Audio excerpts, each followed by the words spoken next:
S, வீடு, schools, hotels, store room இங்கெல்லாம் partition wall கட்டணும்னாலும் இப்போ பில்டிங் ஓனர்ஸோட first choice Renocon rapid wall panels. தமிழர்களின் நம்பர் 1 சாய்ஸ் தமிழ் மேட்ரிமோனி. தெய்வத்தின் அருள் இப்போது உங்கள் கையில். 100% தூய்மையான சில்வர் காயின் உங்கள் இஷ்ட தெய்வத்தின் அழகான உருவத்துடன் உடனே ஆர்டர் செய்ய நிபுராவை அணுகுங்கள். ஹிந்தியில பறக்கும் சித்தர் அப்படின்னு ஒருத்தர் இருக்கிறார். இது எப்படி சாத்தியம்? பறக்கும் சித்தர் அப்படின்றத விட அவங்க உயிரை அணுவா மாத்துறவங்க. ஏன்னா இப்போ நம்ம உடம்புல தசைகள் இருக்கு. இந்த தசைகளுக்கு மறையும் தன்மையும் இருக்கு. அது வாசியோக பயிற்சி. இந்த வாசியோக பயிற்சியில என்ன ஆகுது அப்படின்னா உங்களுடைய ஒவ்வொரு அணுக்களும் உங்க கண்ட்ரோலுக்கு நீங்க எப்ப வேணாலும் கலைச்சி எடுக்கலாம், எப்ப வேணாலும் சேர்த்துக்கலாம். ஆனா இப்ப இருக்கிற நடைமுறை வாழ்வில் அது சாத்தியமா? கண்டிப்பா சாத்தியம் தான். இதுக்கு ஆகினியான்னு பேருமா, இதுக்கு 3வது கண்ணுன்னு பேரு. இதுதான் மூலஸ்தானம், இதுதான் சுசிஸ்தி. உங்க உயிரை எங்க அதிகமா சுழண்டு கொண்டு இருக்குன்னா இந்த புருவ மத்தியத்துல. பரிணாமத்துக்காக பேர் வைக்கப்பட்டது. அந்த பேர்களை வச்சு நாம சிவன் அப்படின்னு சொல்ல முடியாது. எல்லாம் சேர்ந்தாதான் சிவன். நம்ம தமிழ்ல சீவன் பேரு, நம்ம ஜீவன் அதான் உயிர்னு சொல்லுவோம். அது சீவன் சொல்லுவாங்க. இவங்க சிவனா மாத்திட்டாங்க. அதன் ஆன்மீகம் நேயர்களுக்கு வணக்கம். நான் உங்கள் விஜய் பிரியா. ஆன்மீகம் தொடர்பான சந்தேகங்களுக்கு நம்ம ஒவ்வொரு நாளும் திரு கொடுத்துட்டு இருக்கோம். இந்த நிகழ்ச்சியில நம்ம கூட யார் இணைஞ்சிருக்காங்க அப்படின்னு பாத்தீங்கன்னா பிரம்மஸ்ரீ நவநீத கிருஷ்ணன் சித்த வித்யாத்ரி அவர்கள் தான் நம்ம கூட இருக்கிறாங்க. அவங்க கிட்ட நிறைய விஷயங்கள் நமக்கு எடுத்து தெரிஞ்சுக்கலாம். வணக்கம் சார். ஆத்மா நமஸ்காரங்க. ஆதன் மீடியாவுக்கு ஆத்மா நமஸ்காரம். எப்படி இருக்கீங்க சார்? நல்லா இருக்கேன் சார். நம்ம ஏற்கனவே 18 சித்தர்களை பத்தின விஷயங்கள் பேசியிருந்தோம். சித்தர்கள் பத்தி நம்ம பேசும்போது நிறைய விஷயங்கள் சொல்லியிருந்தோம். அதுல குறிப்பா அவங்க எப்படி என்னென்ன விஷயங்கள் பண்ணாங்க, அவங்களுடைய மருத்துவ திறமையாகட்டும், அவங்களோட திறமையாகட்டும், எவ்வளவு விஷயங்கள் மக்களுக்காக கொடுத்துட்டு போயிருக்காங்க அப்படிங்கிற வரைக்கும் நம்ம பேசியிருந்தோம். பட் ஆனா எல்லாருமே நம்ம ஓவராலா பார்க்கக்கூடியது அவங்களுடைய வித்தைகள். இந்த கைத்தேர்ந்த வித்தைகளுக்கும் அவங்க தான் சொந்தக்காரங்க அப்படின்னு நம்ம கண்டிப்பா சொல்லலாம். அதுல முக்கியமா பார்க்கும்போது எல்லா சித்தர்களும் டக்குன்னு மாயமா மறையிறது, ஈஸியா மறைஞ்சிருவாங்க. பறக்கிறது, ஒரு இடத்துல இருந்து இன்னொரு இடத்துக்கு பறக்கிறது. அப்படி நம்ம ரீசெண்டா நமக்கு எல்லாருக்குமே ரொம்ப பரிச்சயமான வள்ளலார் அவர்கள் ஒரு அறைக்குள்ள போய் மறைஞ்சிட்டாங்க அப்படின்னு ஒரு விஷயம். ஹிந்தியில பறக்கும் சித்தர் அப்படின்னு ஒருத்தர் இருக்கிறார். ஸோ இந்த மாதிரி சித்தர்கள் இது இது எப்படி சாத்தியம்? இப்ப நம்ம டெக்னாலஜி ரீதியா எவ்வளவோ விஷயங்கள் கொண்டு வந்தாலும் அந்த காலத்துல டெக்னாலஜி இல்லாத ஒரு காலகட்டத்துல இந்த விஷயங்கள்லாம் எப்படி சாத்தியமாச்சு அப்படின்றது ஒரு மிகப்பெரிய கேள்விக்குறியா இருக்கு. சதற்கு பதில் கிடைக்குமா? ரொம்ப சந்தோஷம். நீங்க கேட்டது நல்ல பெரிய கேள்விதான். பறக்கும் சித்தர் அப்படின்றத விட அவங்க உயிரை அணுவா மாத்துறவங்க. இப்போ நீங்க வள்ளலார் பாத்தீங்கன்னா அவருடைய தியானமே முறையா என்ன அப்படின்னு கேட்டீங்கன்னா அவருடைய தேகம் பொன் தேகமா மாறுது அப்படின்றார். பொன் தேகமாகனா அந்த அணுக்களை அவருடைய அந்த கிராவிட்டிஸ் பிடிச்சிக்கிற தன்மையை அது இழந்துரும். இப்போ நம்ம எல்லாம் கிராவிட்டிஸ் இழுத்து பிடிச்சிக்கிட்டதுனாலதான் நாம இங்க இருக்கிறோம். ஆனா நம்ம இதுலயே நடக்க பழகிட்டோம். இதுலயே நம்ம அந்த கணத்தை உணர பழகிட்டதுனால நம்ம ஈஸியா இருக்கு. இந்த கணமே இல்லாமல் இருக்கிறதுக்கு ஒரு வித்தை இருக்கு. அது என்ன அப்படின்னா அதுதான் சித்த வித்தை. ஆமா, இது ஏன் சித்த வித்தை அப்படின்னு சொல்றோம் அப்படின்னா சித்தம்னா உங்களுக்கு நம்ம எல்லாருக்கும் தெரியும். சித்தம்னா ஒரு புரிதலோடைய தெளிவு. அந்த தெளிவுக்கு நம்ம எதுல வரணும் அப்படின்னா நம்மளுடைய உயிர் அணுக்கள்ல தெளிவு வரணும். ஒவ்வொரு அணுவும் ஒரு ஆர்டருக்காக அது காத்துக்கிட்டு இருக்கு. அந்த ஆர்டர்ல என்ன பண்ணிட்டு இருக்கு அப்படின்னா அதனுடைய தசைகளை பிடிச்சிக்கிறதும் ரத்த நாளன்களை உள்ள சுழற்சி பண்றதுக்கும் எல்லாருக்கும் அந்த நாளன்களுக்கு ஆர்டர் இருந்தாதான் அது ஃபார்ம் ஆகி அடுத்த வேலையை செய்யும். ஆர்டர் இல்லைன்னா நகராது. இப்போ இந்த ஆர்டரை நீங்க கிராவிட்டிஸ் இல்லாம அது மூவ் ஆகுறதுக்கு நாம அதுக்கு வாசி கொடுத்துக்கிட்டே இருந்தாதான், தொடர்ந்து சுழற்சியை கொடுத்துக்கிட்டே இருந்தாதான் அது உங்க கண்ட்ரோலுக்கு வரும். நீங்க எப்ப சொல்றீங்களோ அது கலையும். ஏன்னா இப்ப நம்ம உடம்புல தசைகள் இருக்கு. இந்த தசைகளுக்கு மறையும் தன்மையும் இருக்கு. இப்ப ரத்த நாணல்கள் சொல்றோம். எல்லா நரம்பு கூட பின்னப்பட்டிருக்கு. இது பின்னப்பட்டிருக்குது எப்படின்னா ஒவ்வொரு அணுவா சேர்ந்துதான் பின் இருக்கு. அது நம்ம இதுல பாத்தீங்கன்னா நல்லா தெரியும். இது ஒரு கயிறா இருந்தா கூட அதுல பல கோடி அணுக்கள் இருக்கு. அந்த ஒவ்வொரு அணுக்களுக்கும் வாசி போகும். ஓகே. சோ அப்ப அவங்களுடைய உடல்களையே கட்டுப்படுத்துறாங்க. இதெல்லாம் ஓகே. இப்ப என்னோட உடலை நான் கண்ட்ரோல் பண்றது அப்படிங்கறது சித்தர்களால முடியும். மற்றவர்களோட உடலையும் கட்டுப்படுத்துறாங்க. இந்த கூடு விட்டு கூடு பாயிறது நிச்சயமா அப்படின்னு செய்ய சொல்லுவாங்க. முடியும். அதுதான் இந்த நீங்க ஹிப்னாட்டிசம் இதெல்லாம் சொல்லுவாங்க. நீங்க இது எப்படி சாத்தியம்? வாசியை நீங்க கை ஆளல அப்படின்னு சொன்னா எதுவுமே பண்ண முடியாது. இப்ப நீங்க கிண்டியில சொன்னீங்க, அவர் பேர் வந்து சாங்கு சித்தர்னு சொல்லுவாங்க. இப்ப அவரு வந்து இங்க கிண்டியில இருந்து லண்டனுக்கு போயிருக்கிறாரு. ஆமா. லண்டனுக்கு போய் அந்த அம்மாவுக்கு காட்சி கொடுத்து அவங்க இருக்கிற அந்த பிரசவ வேதனை எல்லாம் அவங்க சரி பண்ணி திரும்ப அவங்க இங்க திரும்ப அந்த துரைக்கிட்ட வந்து அவங்க ஆசீர்வாதம் போகும்போது இவரை நாங்க பார்த்த இவர் தான் வந்தாருன்னு சொல்ற அளவுக்கு ஆமா, அவரே வந்து ஷாக் ஷாக் ஆயிட்டாரு ஆகுறாரு. அப்படின்னு எப்படா சொல்லி. எங்க தானே இந்த எப்படி போனேன், இவ்வளவு வேகமா நீ போய் வந்திருக்கவே முடியாது. ஏன்னா டிராவல் கப்பல்ல தான் போனோம் அந்த காலத்துல, ஃபிளைட் கிடையாது. அப்ப கப்பல்ல நீ போயிருந்தா கூட இவ்வளவு நாள் ஆயிருக்குமே, எப்படி போன அப்படின்னும் போது இல்ல இது வந்து கூடு விட்டு கூடு பாயிர வித்தை அப்படின்னாரு. எப்படி உன்னால சாத்தியம் அப்படின்னா அது வந்து அந்த பயிற்சி பண்ணாதான் சாத்தியம், இல்லைன்னா பண்ண முடியாது. அந்த பயிற்சி என்னன்னா அதுதான் சித்த வித்தை. ஓகே. அது வாசியோக பயிற்சி. இந்த வாசியோக பயிற்சியில என்ன ஆகுது அப்படின்னா உங்களுடைய ஒவ்வொரு அணுக்களும் உங்க கண்ட்ரோலுக்கு வந்துடும். நீங்க எப்ப வேணாலும் கலைச்சி எடுக்கலாம், எப்ப வேணாலும் சேர்த்துக்கலாம். ஓகே. ஆனா அது அவ்வளவு சாத்தியம் இல்லை.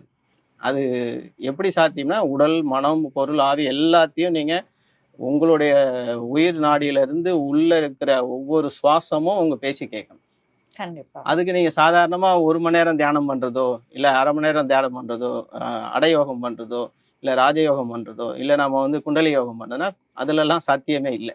ஆனா வாசியில மட்டும் சாத்தியம். எல்லாருமே நீங்க பறக்கிற சித்தர்கள் எல்லாமே பறவை சித்தர்னு ஒருத்தர் இருந்தாரு. ஆமா. திருவண்ணாமலையில ஒருத்தர் இப்பவும் இருக்கிறாரு. ஆனா யாருக்கும் அது தெரியறது இல்லை. அப்பப்போ சில பேருக்கு காட்சி கொடுக்குறாரு. ஓகே. ஆமா, காட்டு சிவான்னு ஒருத்தர் இருந்தார். அவர் எப்படி மறைஞ்சாருன்னு யாருக்குமே தெரியாது. ஆக்சுவலா அவர் சித்த வித்தியார்த்தி. அவர் ஓகே. அவர் சமாதி வந்து தேடிட்டு இருக்கிறாங்க. எங்கேயோ ஒரு இடத்துல சும்மா ஒரு அடையாளப்படுத்தி ஒரு சமாதி வச்சுட்டு ஜீவ சமாதி அடைந்து ஜீவ சமாதி அடைஞ்சவர் தான் அவர். ஓகே. ஆனா அவர் மறைந்தவர் தான் அவர். இந்த மாதிரி மறைந்த சித்தர்கள் நிறைய பேர் இருக்கிறாங்க. அவங்க எல்லாமே வாசி தான் பயிர் பண்ணியிருக்காங்க. நீங்க வாசி பயிற்சி பண்ணாம நீங்க இந்த மறையிற தன்மையை எடுக்க முடியாது. ஓகே. இப்ப சித்தர்கள் வந்து நம்ம எவ்வளவோ விஷயங்கள் பார்த்திருந்தாலும் இப்போ நான் சொன்ன மாதிரி அவங்க பறக்கிற திறமையாகட்டும், இல்ல மறையிற திறமையாகட்டும், இல்ல ஒருத்தவங்களுடைய மைண்டை வந்து கண்ட்ரோல் பண்றதாகட்டும், இன்னொரு முக்கியமான ஒரு விஷயம் உங்க மைண்ட்ல என்ன ஓடுது, என்ன யோசிக்குங்கிற முதற்கொண்டும் சித்தர்கள் வந்து அப்படியே அது வந்து மைண்ட் ரீடிங் தான். இப்ப அது என்னன்னா இப்ப அந்த காலத்துல வைத்திய முறையில அது சொல்லி வச்சிருந்தாங்க. ஹிப்னாட்டிசம்னு சொல்லுவாங்க. ஒருத்தர் நடந்து வரும்போதே இவனுக்கு என்ன நோயின்னு சொல்லிடுவாங்க. கண்ணு எங்க பாக்குது, அவன மூக்கு எங்க திரும்புது, நட எலும்பு எப்படி எல்லாம் மாறுது, எல்லா அசைவுகளையும் பார்த்து அவன் வந்து உட்கார்றதுக்குள்ள நோய் எழுதி கொடுத்து அனுப்பிச்சிடுவாங்க. ஓகே. இது அவங்களோட பாடி லாங்குவேஜ் பார்த்தே என்ன நோய்ங்கறத சொல்லிடுவாங்க. நீ உள்ள நடந்து வர்றதுக்கு ஒரு டிஸ்டன்ஸ் வச்சிருப்பாங்க. டாக்டர் எங்க உட்கார்ந்துருப்பாரு. அவன் நடந்து வரும்போதே உனக்கு இந்த நோய், ஒவ்வொரு நோய்க்கும் ஒவ்வொரு நட மாறும். அவன் மாறும்போது இந்த மாதிரி நோய் அப்படின்னு சொல்லுவாங்க. இது எப்படின்னா ஹிப்னாட்டிசம் கிடையாது. இது வந்து அனடாமியை ஃபுல்லா அவங்க உள்வாங்கி வந்து எந்தெந்த அசைவுகள் எப்படி இருக்கும் அப்படின்றத அவங்க தெளிவா வச்சிருப்பாங்க. அப்படி இருக்கும்போது நீங்க உள்ள இருக்கிற மன ரீதியா என்ன நினைக்கிறீங்கன்றதும் உடல் அசைவுல தெரிஞ்சிடும். கண்டிப்பாக. நீ எதை நோக்கி உங்க கண் அசையுது, எதை நோக்கி உங்க நட அசையுது, எதை நோக்கி நீங்க உங்க எந்த ஷேப்ல நீங்க வரீங்கன்னும் போது அதை வச்சு தெளிவா சொல்லிடுவாங்க. இதுக்கு சாதாரணமாலாம் பேசிட முடியாது. இதுக்கு தொடர்ந்து பயிற்சி எடுக்கணும். கண்டிப்பா. இப்ப நீங்க சொன்ன மாதிரி இந்த மாதிரியான விஷயங்கள் எல்லாம் நம்ம பண்றதுக்கு வந்து சித்தர்களாக நம்ம மாற முடியாது. அவங்க அதுக்குன்னே வந்து தன்னுடைய உடலையும் தன்னுடைய மனதையும் வந்து ரொம்ப கண்ட்ரோலா வந்து வச்சிருங்க. ஆனா இப்ப இருக்கிற நடைமுறை வாழ்வில அது சாத்தியமா? கண்டிப்பா சாத்தியம் தான். அது யாரும் முயற்சிக்கிறது இல்லை. ஓகே. இப்போ நாம எந்த தொழில் முடியுமோ அந்த தொழிலை நாம செய்து பழகிட்டோம். எல்லாரும் ஐபிஎஸ் ஆகிறதுக்கு முயற்சிக்கிறது இல்லை. முயற்சிக்கிறவங்க ஆகுறாங்களா இல்லையா? கண்டிப்பா. அது மாதிரி எந்த தொழில் யாரு முயற்சிக்கிறாங்களோ அவங்களும் முதன்மையா இருப்பாங்க. முயற்சி இல்லாதவங்க ஆக முடியுமா ஆக முடியாமாதுன்னா அது சாத்தியம் இல்லாத ஒரு கேள்விதான். முயற்சிக்கிறவங்க முயற்சிச்சு தான் இருக்கிறாங்க, ஆயிட்டு தான் இருக்கிறாங்க. பிரபலங்கண்டம் பண்றது இல்லை சில பேர் சித்தர்கள் பிரபலங்கண்டம் பண்றாங்க, சில பேர் காட்சி கொடுக்குறாங்க, சில பேர் காட்சி கொடுக்கறது இல்லை. இந்த உலகம் நம்பாது அப்படின்ற ஒரு சில சூழ்நிலை, அந்த கர்மாலாம் அவங்களுக்கு ஒளிஞ்சாதான் நம்மளை நம்புவாங்க அப்படின்றது இந்த களி முத்துற டைம்ல இப்படிதான் இருக்கும். இந்த களி முத்துறப்போ எல்லாருமே பறக்க ஆரம்பிச்சிட்டோம். ஆனா மன ரீதியா உயிர் ரீதியா யாரும் பறக்கல. ஆமா, மன ரீதியா பறந்துகிட்டு இருக்கிறோம். ஆனா அது உயிர் ரீதியா பறக்கும் போது உடலை பிரிக்க முடியும் அப்படின்றத உணரணும். அதை உணர்த்துறதுக்கு தான் இங்க எல்லா சித்தர்களுமே வராங்க. ஆனா நாம அது உள்நோக்கி ஆழமா பார்க்கும்போது அவங்கள நம்ம ரிசீவ் பண்ணிக்கலாம். நமக்கு பிடிக்கணும். யாரோ சொல்றதை வச்சு நம்ம ஒரு விஷயத்த பிடிச்சா நம்ம அதுல டிராவல் பண்ண முடியாது. நாம உண்மையிலேயே அதை போய் பிடிக்கணும் அப்படின்னு நினைச்சா நம்ம அதுக்கான அடுத்தடுத்த ஸ்டெப் எப்படி நகர்வுன்றது நமக்கு ஆட்டோமேட்டிக்கா இயற்கையே நம்ம சொல்லி கொடுக்கும். ஓகே. ஸோ நம்ம ஆன்மீக ரீதியாக சில விஷயங்கள் பார்க்கும்போது சித்தர்கள் அவங்களுடைய டோட்டல் பாடியோட கண்ட்ரோலையும் வந்து பாத்தீங்கன்னா இந்த நெற்றி பொட்டுல வச்சிருப்பாங்க அப்படின்னு சொல்றாங்க. இது நம்மளுமே வந்து நிறைய விஷயங்கள் பார்க்கும்போது நம்ம கோவிலுக்கு போய் சாமி கும்பிட்டு திலகம் இட்டுக்கும் போதும் சரி, நமக்கு எங்கேயாவது டக்குன்னு இங்க அடிபட்டுச்சுன்னா அந்த உயிர் போற தருணமாக இருக்கட்டும், ஏன் இந்த இடம் அவ்வளவு ஸ்பெஷல்? இது பாடியோட சென்டர் பாயிண்ட்மா. நம்ம இப்படி இருக்கிறதுனால இது சென்டர்னு ஒத்துக்கிறது இல்லை. ஆக்சுவலா நம்ம இந்த சென்டர்ல தான் அது இருக்கு. ஓகே. நீங்க சிவனுடைய இது பாத்தீங்கன்னா இப்படிதான் அவர் பாப்பாரு. ஸோ இந்த சென்டர்ல தான் இருக்கும். நாகம் இப்படிதான் இருக்கும். இந்த வாசியினுடைய தன்மை வந்து மேல் நோக்கி இருக்கிறப்போ இந்த சிறு சிறு அந்த டிகிரியில மேல உச்சி பொட்டுல இருக்கு. நீங்க ஜென்ரலா உதாரணம் சொல்லணும்னா, ஒரு பொருளை தொடச்சிட்டீங்க அப்படின்னா உங்க கண்ணு எங்க போகும்னா புருவ மத்தியத்துக்கு தான் போகும்.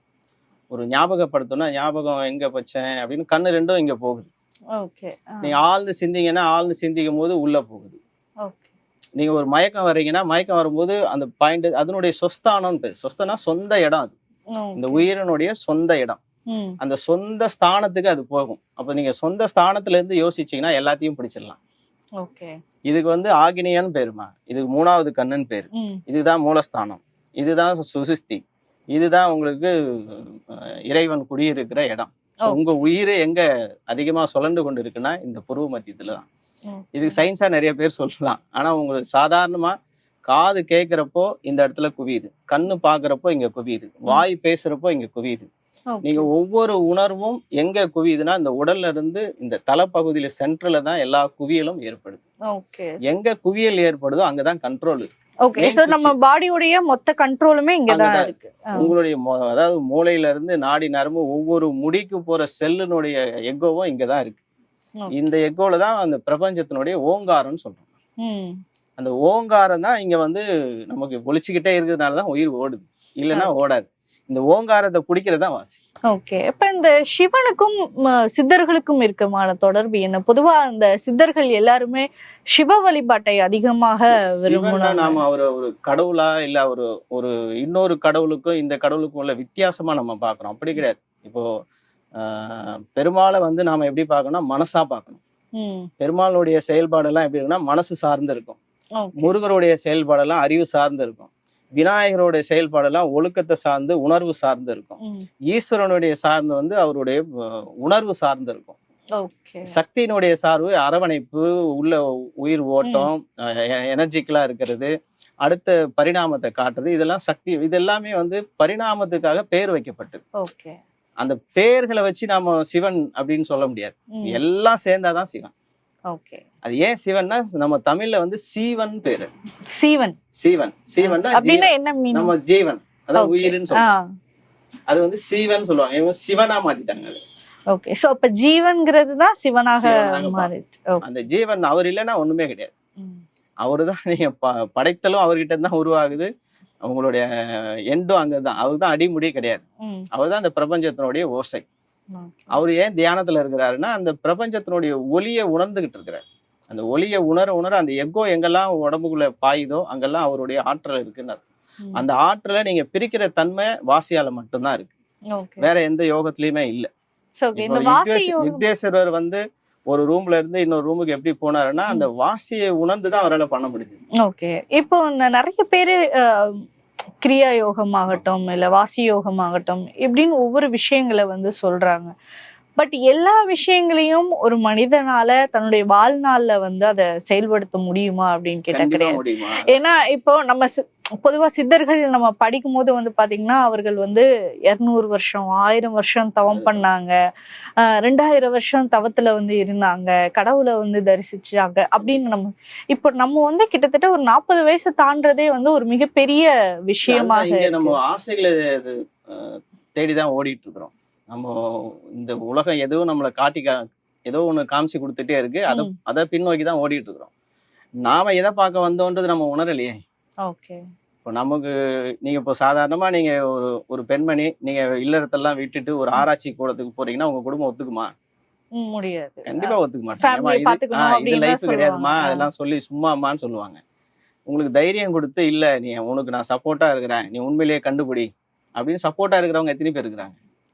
ரொம்ப கம்மியா தான் இருக்கிறாங்க. ஸோ அதனாலதான் இது பிரச்சனையை தவிர இங்க சப்போர்ட்டடா அந்த காலத்துல இருந்தாங்க.